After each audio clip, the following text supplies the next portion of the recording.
السلام علیکم ورحمۃ اللہ۔ جی میرے پیارے بھائیوں، القرآن الکریم ترجمہ اور تفسیر سبق نمبر ہے 7۔ اعوذ باللہ من الشیطان الرجیم۔ صراط الذین انعمت علیہم،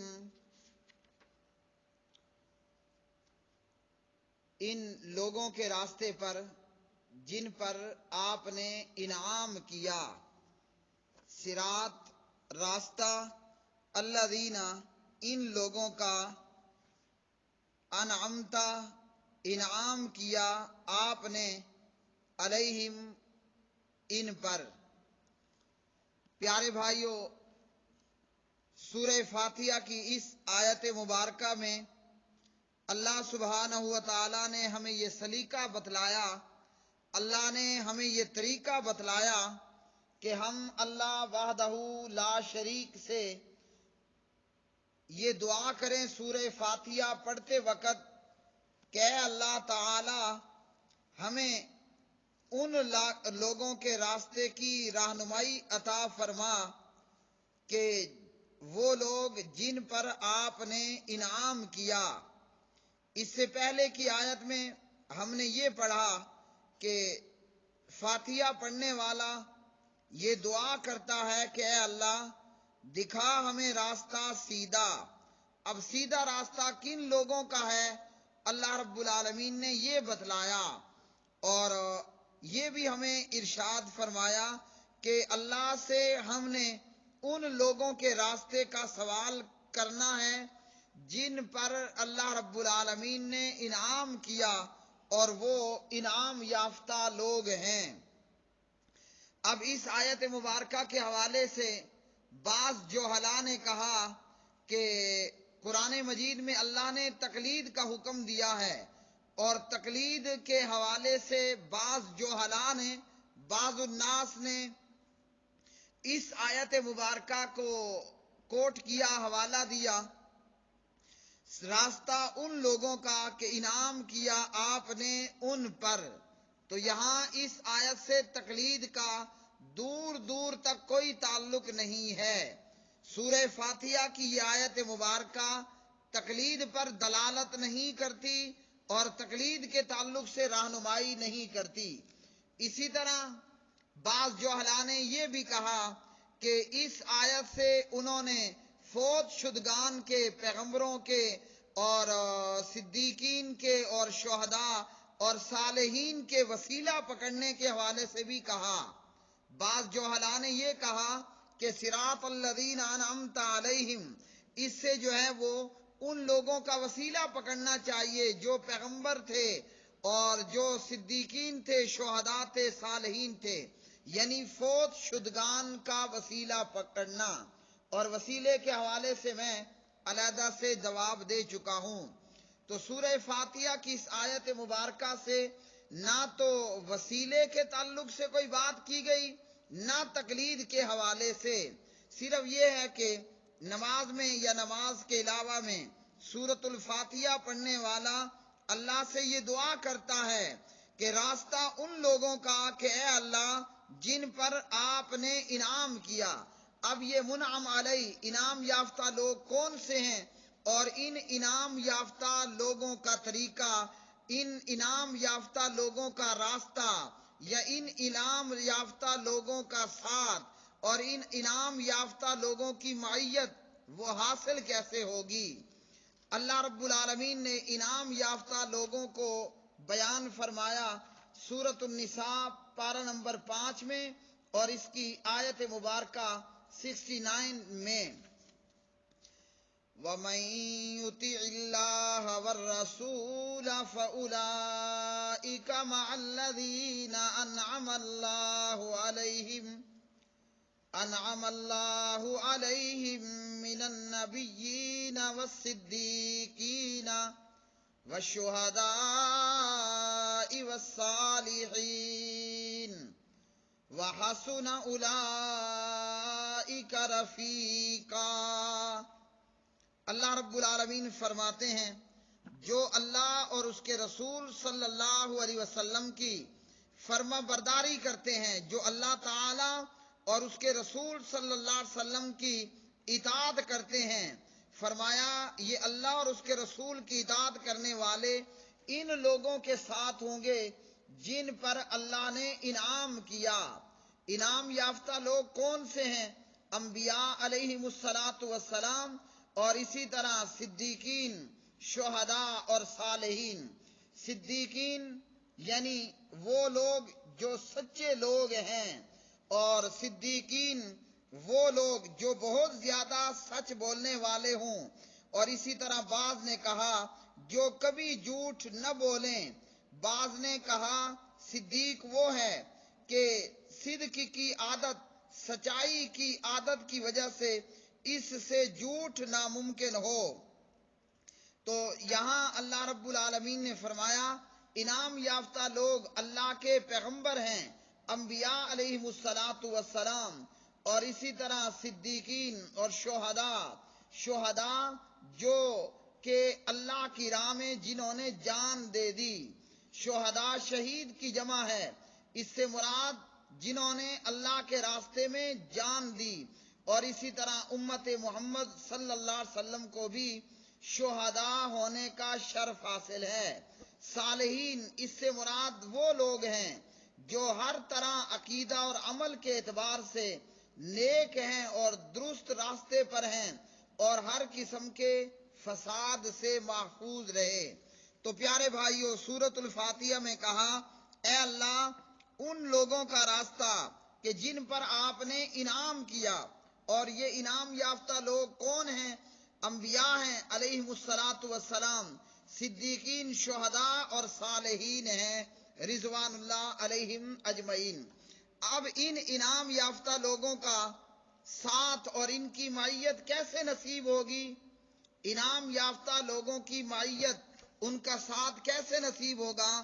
اس کے لیے اللہ نے فارمولہ دیا، وَمَن يُطِعِ اللَّهَ وَالرَّسُولَ، جس نے اللہ اور رسول صلی اللہ علیہ وسلم کی اطاعت کی، تو انبیاء، صلحاء، شہداء، صدیقین، ان کی معیت، ان کا ساتھ کہاں؟ یعنی اللہ کی جنتوں میں۔ تو ان لوگوں کا ساتھ کیسے نصیب ہوگا؟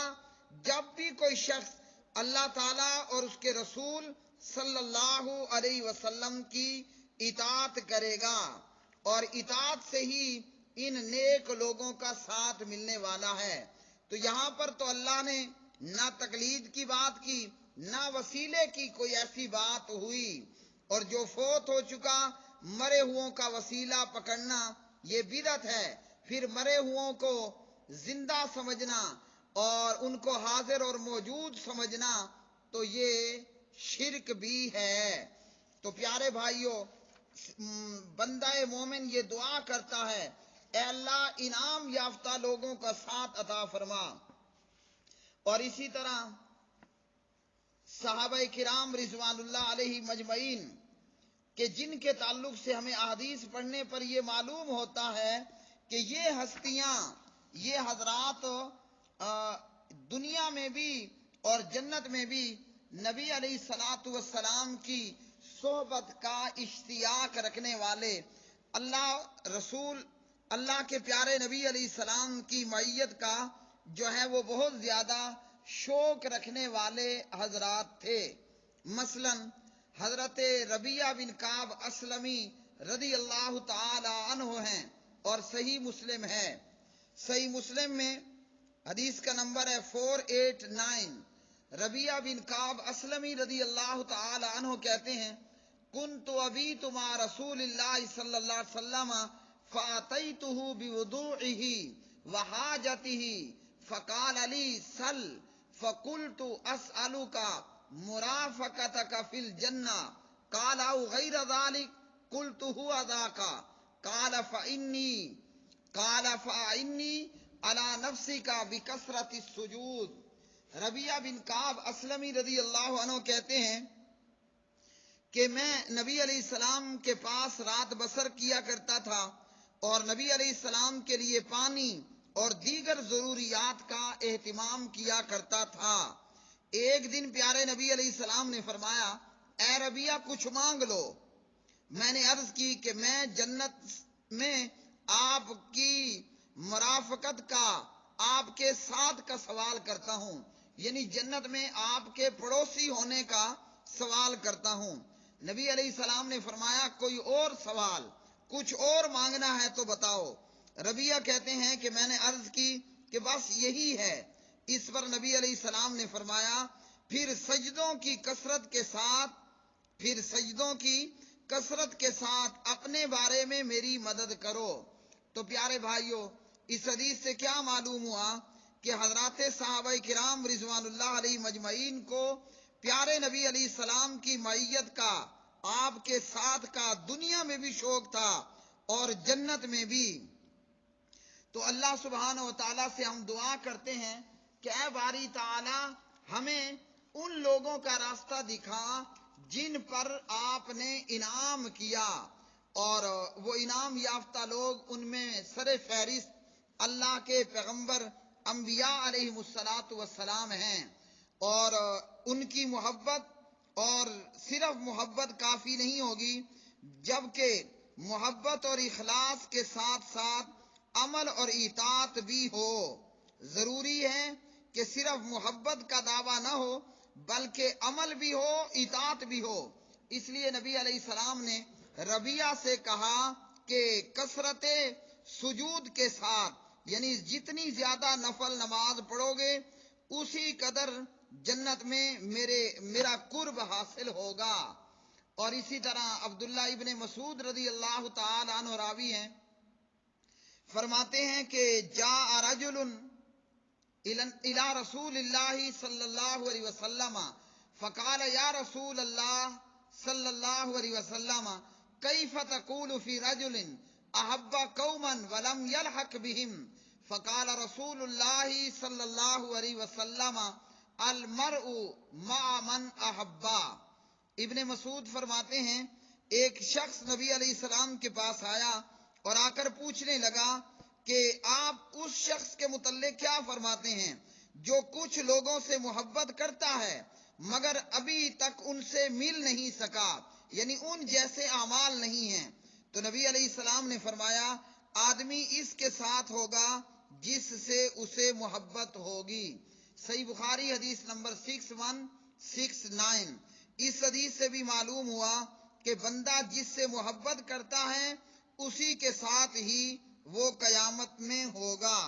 اور اسی طرح ایک اور حدیث، حضرت انس بن مالک رضی اللہ تعالی عنہ اس حدیث کے راوی ہیں، ان رجلا سأل النبی صلی اللہ علیہ وسلم عن الساعۃ فقال متى الساعۃ قال وماذا اعددت لها قال لا شيء الا انی احب اللہ ورسولہ صلی اللہ علیہ وسلم فقال انت مع من احببت قال انس فما فرحنا بشيء فرحنا بقول النبي صلى الله عليه وسلم انت مع من احببت قال انس فانا احب النبي صلى الله عليه وسلم وابا بکر وعمر وارجو ان اكون معهم بحبي اياهم وان لم اعمل بمثل اعمالهم۔ صحیح بخاری حدیث نمبر 3688۔ انس فرماتے ہیں، ایک شخص آیا نبی علیہ الصلاۃ والسلام کے پاس اور آپ صلی اللہ علیہ وسلم سے اس نے پوچھا قیامت کب آئے گی؟ آپ نے فرمایا تو نے قیامت کے لیے کیا تیار کیا ہے؟ کہنے لگا کچھ بھی نہیں، صرف اتنی بات ہے کہ میں اللہ اور اس کے رسول صلی اللہ علیہ وسلم سے محبت کرتا ہوں، یعنی میری قیامت کی تیاری فقط اتنی ہے کہ میں اللہ اور اس کے رسول صلی اللہ علیہ وسلم سے محبت کرتا ہوں۔ تو آپ علیہ السلام نے فرمایا تو قیامت کے دن اسی کے ساتھ ہوگا جس سے تو محبت رکھتا ہے۔ انس بن مالک نبی علیہ السلام کے خادم ہیں، فرماتے ہیں ہم کسی بات سے اتنا خوش نہ ہوئے جس قدر نبی علیہ السلام کے اس ارشاد سے خوش ہوئے کہ جس کو تو محبوب رکھتا ہے قیامت کے دن اسی کے ساتھ ہوگا۔ انس کہتے ہیں میں تو نبی علیہ السلام سے محبت رکھتا ہوں۔ انس کہتے ہیں میں حضرت ابو بکر رضی اللہ عنہ سے محبت کرتا ہوں۔ انس کہتے ہیں کہ میں حضرت عمر بن خطاب رضی اللہ عنہ سے محبت رکھتا ہوں، اور انس کہتے ہیں مجھے امید ہے کہ اس محبت کی وجہ سے میں ان کے ساتھ ہوں گا، میں نے اگرچہ ان جیسے اعمال نہیں کیے، یعنی نبی علیہ السلام جیسے، ابو بکر جیسے اور عمر جیسے۔ تو پیارے بھائیو، ان احادیث سے ہمیں کیا معلوم ہوا کہ ہم نماز میں جب اللہ سے سوال کرتے ہیں ان لوگوں کا راستہ کہ جن پر آپ نے انعام کیا، اور صحابہ کرام کو نبی علیہ السلام کی معیت کا، آپ کے ساتھ کا اتنا اشتیاق تھا۔ اور یاد رکھیے، خالی محبت کافی نہیں ہے، بلکہ فرمایا قل ان کنتم تحبون اللہ فاتبعونی، اگر کہہ دیجئے ان کنتم تحبون اللہ، اگر تم اللہ سے محبت کرتے ہو تو پھر میری اتباع کرو۔ تو معلوم ہوا خالی محبت کا دم بھرنا کافی نہیں ہے، اطاعت اور اتباع کا ہونا بھی لازمی ہے۔ اگر فقط محبت ہوئی اور اطاعت اور اتباع کا دامن خالی ہوا، یہ محبت بیکار ہے، اور اگر محبت بمائے اطاعت اور اتباع کے ہوئی، یہ محبت کارآمد ہے، فائدہ مند ہے اور نفع دینے والی ہے۔ تو میرے پیارے بھائیو، ہم نماز میں دعا کرتے ہیں اے اللہ ان لوگوں کا راستہ جن پر آپ نے انعام کیا، اور ان لوگوں کا راستہ ہمیں کیسے ملے گا؟ اللہ تعالیٰ کی اطاعت کرنی ہے اور رسول صلی اللہ علیہ وسلم کی اطاعت کرنی ہے، اور اسی طرح صدیقین، شہداء، صلحاء، صالحین۔ لیکن یاد رکھیے، جہاں محبت ضروری ہے، بنا محبت کے کوئی چارہ نہیں۔ اگر محبت کے اندر غلو کیا تو یہ محبت بذات خود بربادی کا باعث ہوگی۔ یہودیوں کو حضرت عزیر علیہ السلام سے محبت تھی، عیسائیوں کو حضرت عیسیٰ علیہ السلام سے محبت تھی، لیکن محبت میں غلو کیا تو محبت کرنے کے باوجود ہلاک اور برباد ہوئے۔